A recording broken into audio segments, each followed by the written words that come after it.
Be Evelyn, 29, office manager. Started working here 3 years ago, slowly worked my way up to management. Always been passionate about workplace equality, but lately it's become my entire identity. Every conversation somehow circles back to gender dynamics and systemic oppression. Coworkers used to engage with my points. Now they just nod and try to change subjects. Monday morning, walking into office with my usual large coffee and stack of management books. Notice Gail from IT helping Sarah from accounting carry boxes to storage room.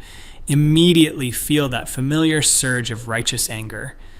This is exactly the kind of patronizing behavior that reinforces gender stereotypes. March over to intervene. Excuse me, what's happening here?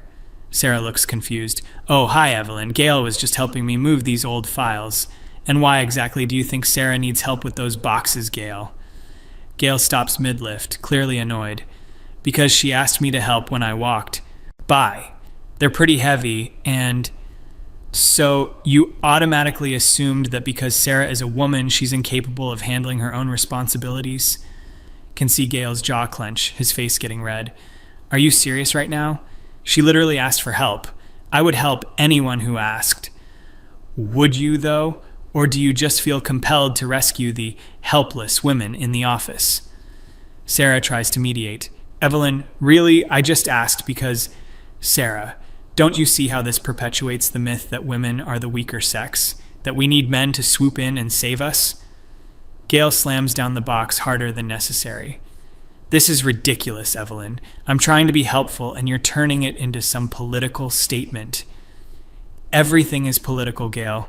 Every interaction reinforces or challenges existing power structures. Can see other employees starting to gather, watching the confrontation. Perfect opportunity to make my point to a wider audience. Spend next 15 minutes explaining to growing crowd how these seemingly innocent acts of chivalry are actually microaggressions. Talk about how opening doors, carrying things, offering technical help all send message that women are incompetent. Watch as male employees exchange glances, their expressions getting darker. Christian from sales speaks up, voice strained with frustration. So, what? We're supposed to just ignore when someone needs help? That seems pretty cold. You're supposed to treat women as equals, Christian. That means not assuming we need your assistance. Edwin from marketing jumps in, clearly agitated. But Gail literally said Sarah asked for help.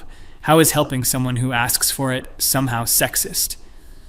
Because the entire culture conditions women to ask for help instead of finding their own solutions. We need to break that cycle. Can see I'm losing them, but this is too important to back down. Decide this needs to be formalized into actual policy. That afternoon, call emergency staff. Meeting. Prepare detailed presentation about creating more equitable workplace. Room full of confused and increasingly hostile faces. Effective immediately, I'm implementing new workplace guidelines regarding assistance between colleagues. Pull up PowerPoint slide with official policy language. Spent 2 hours crafting perfect wording. Male employees are prohibited from offering unsolicited assistance to female colleagues. This includes but is not limited to carrying items, providing technical support, opening doors, offering physical help of any kind. Immediate explosion of angry voices. Gail stands up, face flushed with anger. Are you completely out of your mind, Evelyn? You're basically telling us we can't be decent human beings. You're telling us to ignore basic courtesy, adds Christian, his voice rising. This is absolutely insane. What if there's an emergency? Demands Robert from HR, looking genuinely concerned. What if someone gets hurt? Emergencies are obviously accepted, but day-to-day interactions need to change. Edwin stands up now, practically shaking with rage. This is the most backwards, divisive policy I've ever heard. You're creating hostile work environment. I'm creating an environment where women can thrive without being treated like children. Room erupts in angry arguments. Several male employees talking over each other, voices getting louder. This is discrimination against men, shouts Gail. You're punishing us for trying to be helpful, Christian adds. How is this even legal? Robert demands. hold up hand for silence, feeling energized by their resistance. This proves how deeply ingrained their sexist attitudes are. Your anger proves exactly why this policy is necessary. You're upset because you're being asked to treat women as equals. More shouting, chairs scraping as people stand up. Michael from operations, usually quiet guy, stands up slowly. Evelyn, I've been working here for 8 years. I help everyone who needs help, regardless of gender. This policy makes me feel like you think I'm some kind of predator. It's not about predatory behavior, Michael. It's about unconscious bias and patronizing attitudes. But you're literally telling us we can't help our colleagues. How is that creating better workplace? Conversation continues for another hour. Male employees getting increasingly agitated, voices raised, clearly furious. Keep trying to explain concept of benevolent sexism, but they refuse to listen. Thomas from finance, red-faced and clearly livid, finally explodes. This is absolutely ridiculous. You're treating us like we're the enemy for basic human decency, and you're treating women like we're helpless. Don't you see the problem? The only problem I see is you turning normal workplace interactions into gender warfare. Meeting ends with half the male staff storming out. Feel vindicated by their extreme reactions. Clearly struck nerve because policy threatens their power dynamics. Next morning, arrive early to rearrange office furniture. Want to create more collaborative workspace. Start trying to move heavy conference table by myself. Thing weighs like 200 pounds, can barely budget. Gail walks by, stops, looks at me struggling, can see internal conflict on his face, starts to step forward, then catches himself. Oh, right. I'm not allowed to help women anymore. Keeps walking, leaving me red-faced and sweating. Spend 20 minutes trying different angles, managing to move table maybe 2 feet. Eventually, give up, decide to ask maintenance team later. Tuesday afternoon, printer in my office starts making horrible grinding noise. Completely beyond my technical abilities, need someone from IT. Call Gail since he's closest. Hey Gail, could you take a look at my printer? It's making weird sounds. Sorry, Evelyn, but according to your policy, I'm not supposed to provide technical support to female colleagues. This is different. This is your job. Actually, my job is maintaining the network and servers. Individual printer issues aren't technically my responsibility, and besides, wouldn't want to be patronizing by assuming you can't figure it out yourself. Can hear smugness in his voice, makes my blood boil.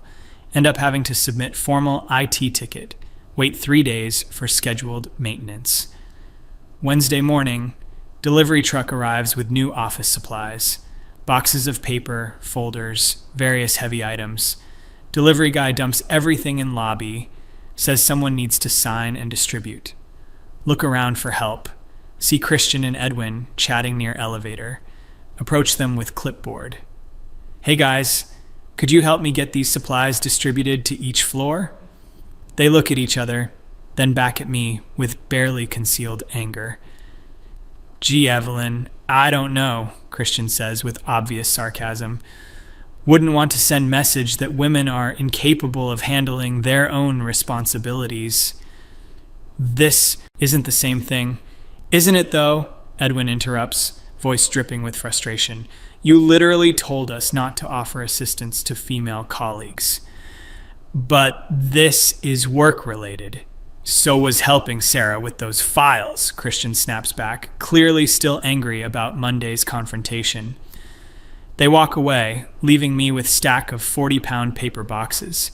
Spend entire morning making multiple trips up 3 flights of stairs, back aching, completely exhausted by lunchtime. Thursday, air conditioning unit in conference room starts leaking. Small flood forming under main presentation area. Need someone tall to check vents, maybe adjust something. Spot Robert and Michael discussing quarterly reports. Excuse me, could one of you check the AC vent? There's water everywhere. Robert looks up with expression of barely contained rage.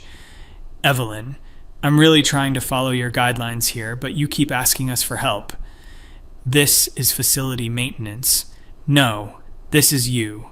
Wanting us to fix problem because you can't reach high enough, Michael says coldly. That's completely different. Is it?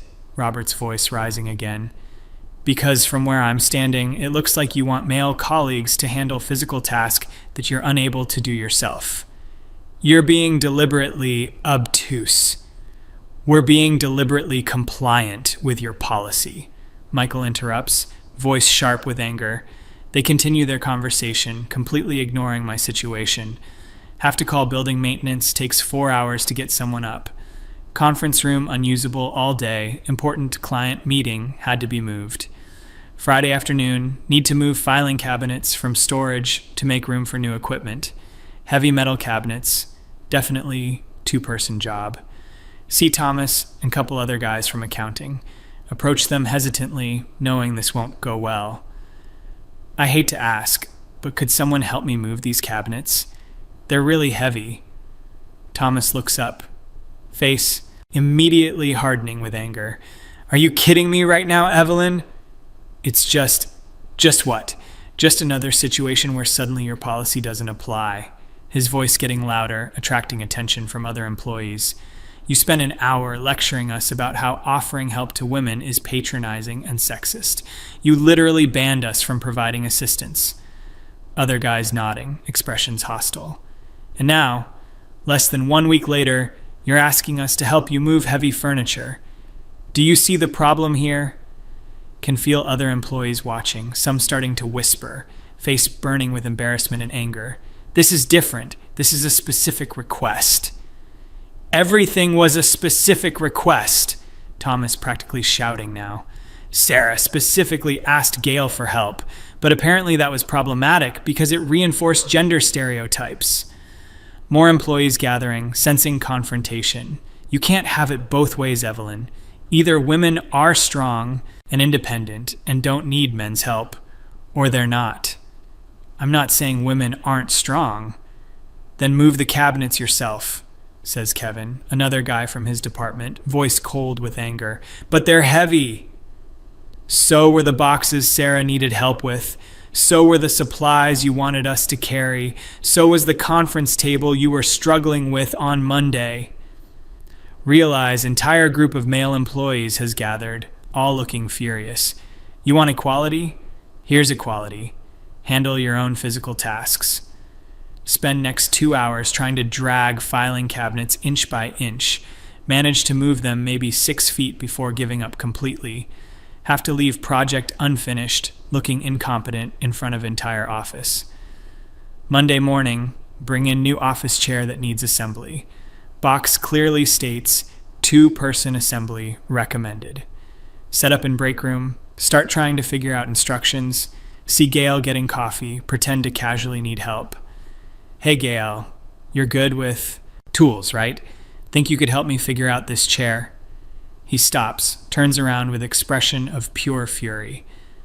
Are you seriously asking me to help you right now?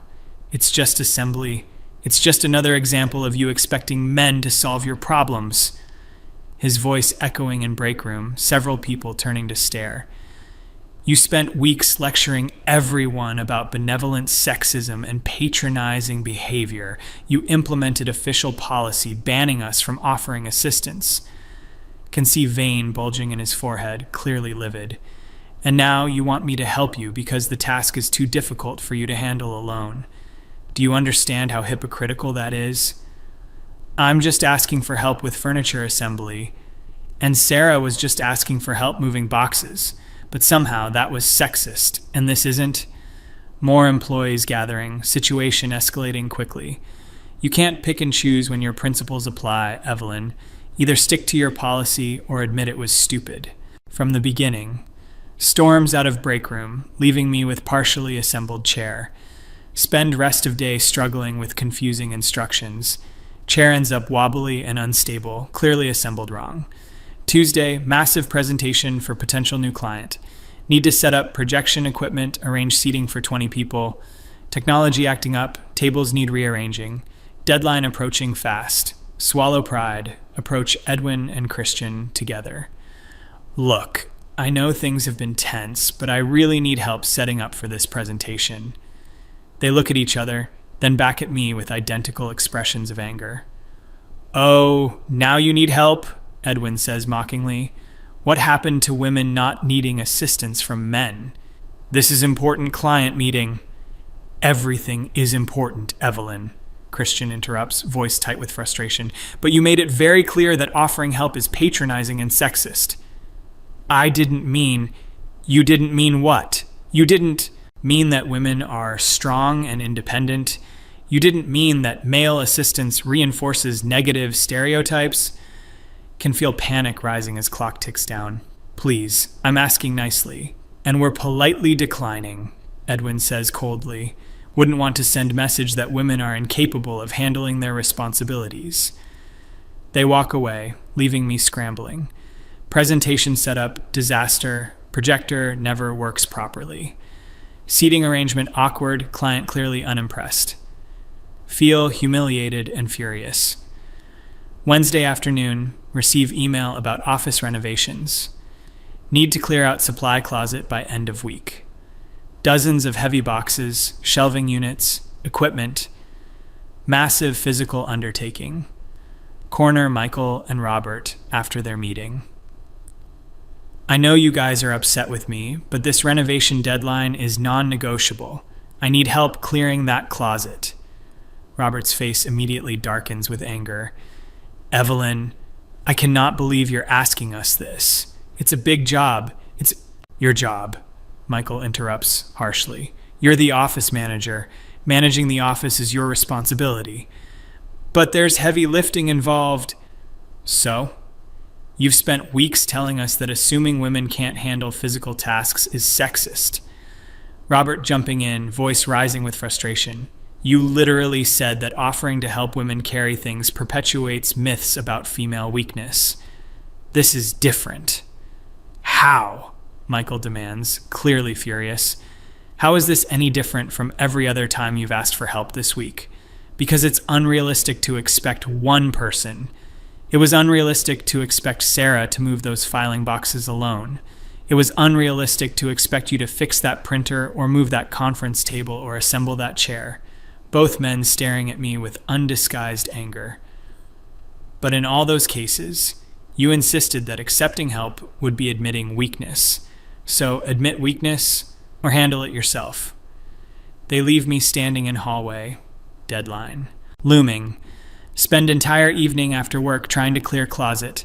Manage to move maybe half the items. Completely exhausted. Thursday morning, arrive at office to find angry email from building management. Renovation crew arriving tomorrow. Closet must be completely empty. Still 20 plus heavy boxes and metal shelving units to move. Gather entire male staff for emergency meeting. Look, I know we've had disagreements, but this renovation deadline is non-negotiable.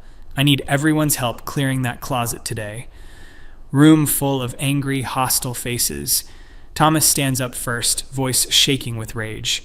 This is unbelievable, Evelyn. Absolutely unbelievable. What do you mean? What I mean is that you've spent the last month treating us like sexist pigs for trying to be helpful, and now you're demanding we help you. Other voices joining in, anger building. You humiliated Gail for helping Sarah, Christian shouts. You banned us from offering assistance. You told us that. Helping women with physical tasks reinforces negative stereotypes, Robert adds, voice tight with fury. And now you want us to bail you out because you can't handle your own job responsibilities, Edwin jumps in. Room erupting in angry voices, everyone talking over each other. Kevin stands up, face red with anger. You know what, Evelyn? You were right about one thing.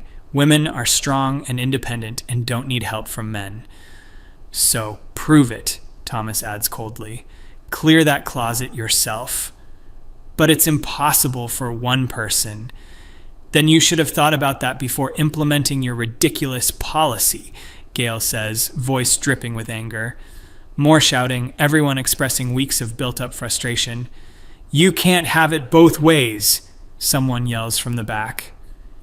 Either you're equal or you're not, shouts another voice. Meeting dissolves into chaos, men filing out one by one. Left standing alone, facing impossible deadline. Spend entire day struggling with heavy boxes and metal shelving. Managed to clear maybe 75% of closet, body aching and exhausted. Renovation crew arrives Friday morning to half-finished job. Get written up by building management for non-compliance. Friday afternoon, sitting in office nursing sore back and wounded pride. Email from regional director requesting meeting next week to discuss workplace policy concerns. Apparently, multiple complaints filed about my management approach.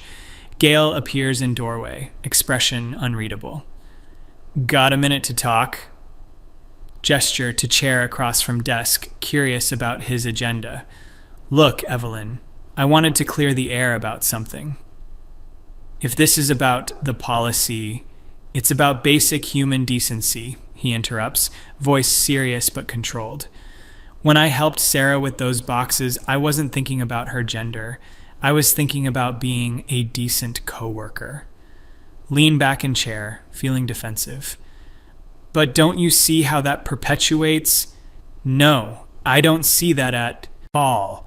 What I see is someone who's so focused on gender politics that she's forgotten how to treat people like human beings. His voice getting more intense, frustration bleeding through. You turned simple acts of courtesy into political statements. You made us feel like monsters for trying to be helpful. I was trying to create equality.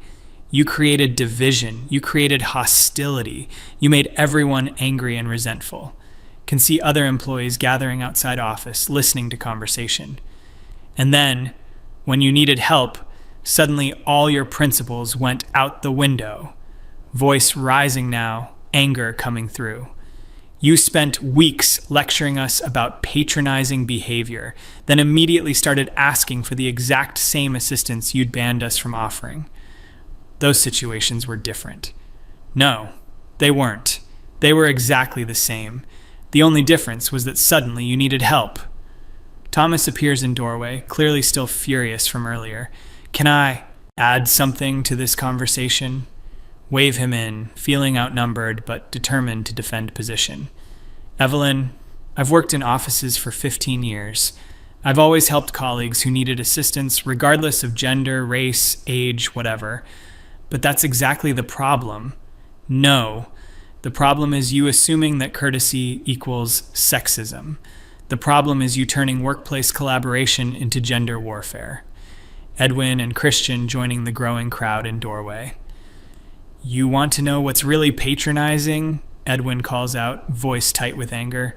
What's patronizing is assuming that men only help women because we think they're weak. What's patronizing is banning normal human interactions because of your ideological agenda, Christian adds. Feel surrounded, under attack from all sides.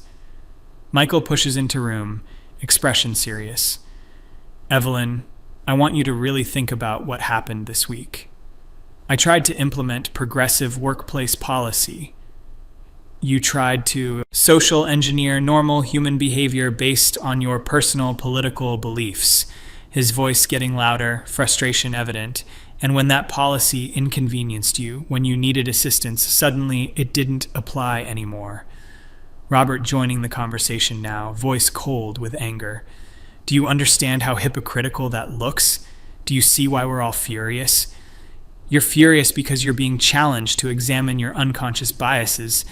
We're furious because you're a hypocrite, Thomas explodes. Room falls silent at his outburst, tension thick. We're furious because you treated us like sexist monsters for basic courtesy, then immediately expected that same courtesy when you needed it. Several voices agreeing, murmur of angry consensus. Kevin appears in doorway, voice shaking with rage. You know what the real irony is, Evelyn? You claim to be fighting for equality, but you've created the most unequal situation possible. What do you mean? I mean that, according to your policy, we can't help women, but women can still ask men for help whenever they need it. Other voices joining in. Yeah, how is that equal? Someone calls out. Sounds like special treatment to me, adds another voice. Feel cornered, attacked from all angles. You're all missing the point. No, you're missing the point, Gail interrupts, voice hard with anger. The point is, that you implemented discriminatory policy based on your personal ideology, then violated that policy the moment it became inconvenient for you.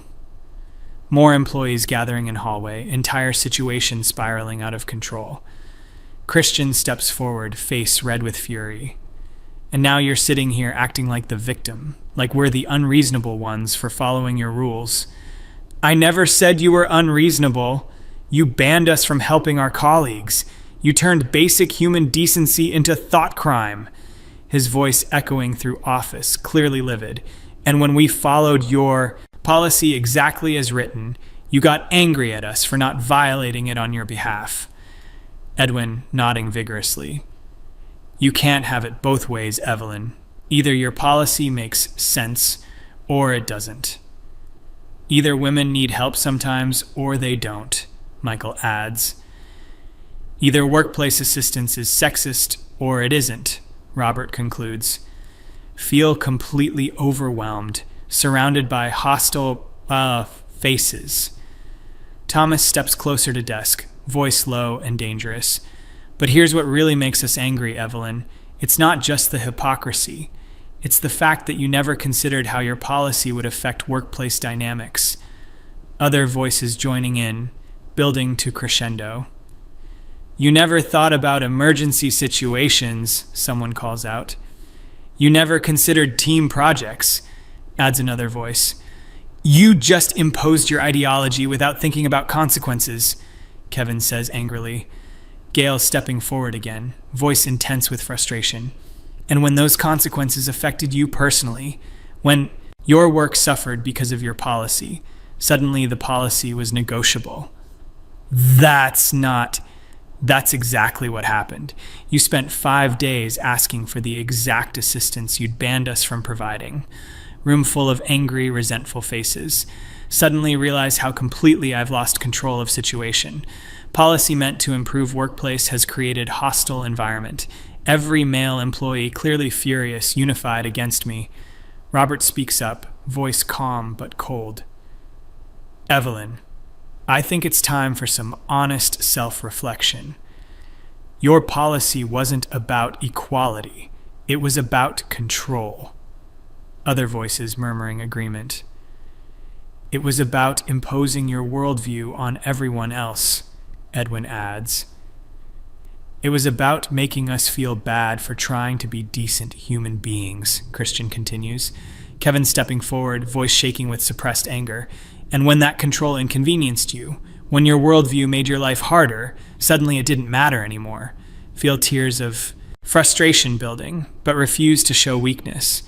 You're all completely missing the broader point about systemic inequalities.